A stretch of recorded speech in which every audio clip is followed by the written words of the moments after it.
এটা असुरेश्वर श्रीराम नवमी प्रसिद्ध मल्लिकपुर अवस्थित ठाकुर रघुनाथ जीव 200-300 वर्षर ऊर्ध्व किसी आम कहीपर। श्रीराम नवमी 2 तारीख 27 तारीख आरंभ 2 तारीख तो पवित्र श्रीराम दांडयात्रा पवित्र दांडयात्रा प्रसिद्ध ओडिशा प्रसिद्ध आमर रावण मरण पर्यटन चलो यहाँ हूँ सका 4:15 स्टार्टिंग हुए। प्रथम दिन राम जन्मदिन राम जन्म हे 5:15 राम जन्म पर प्रसाद नीति हम 6:30 समस्त को दर्शन देवे 6:30 दर्शन देवे।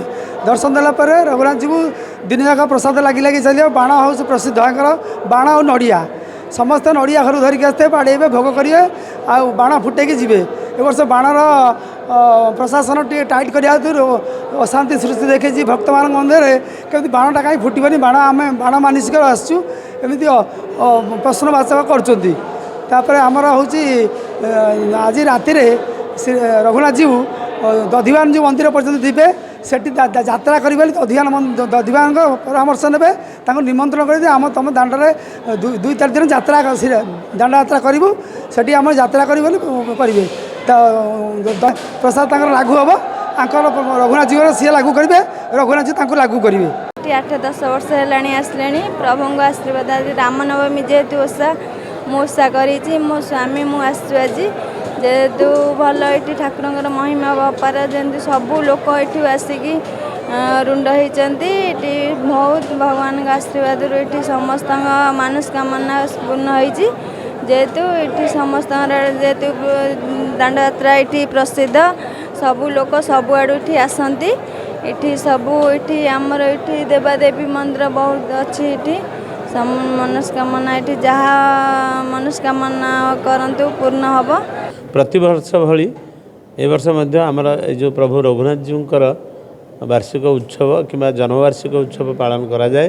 यही पीठरे ये अंचलर श्रद्धालु बहु संख्यक श्रद्धालु लक्ष लक्ष लोकर समावेश होता है समागम होता है। ठाकुर नीतिकांति राति 3:30 आरंभ होता है एवं 7टा सुधा सरी थाए। तेणु एथिपाई लोक उत्कंठार सहित बहु लोक बाहर अपेक्षा करिथांती जिते नीतिकांति सरे ठाकुरंकर दर्शन पाई श्रृंखला भाव में से माने एकदम लाइन रे से माने आसी दर्शन करिकी से माने प्रत्यावर्तन करिथांती।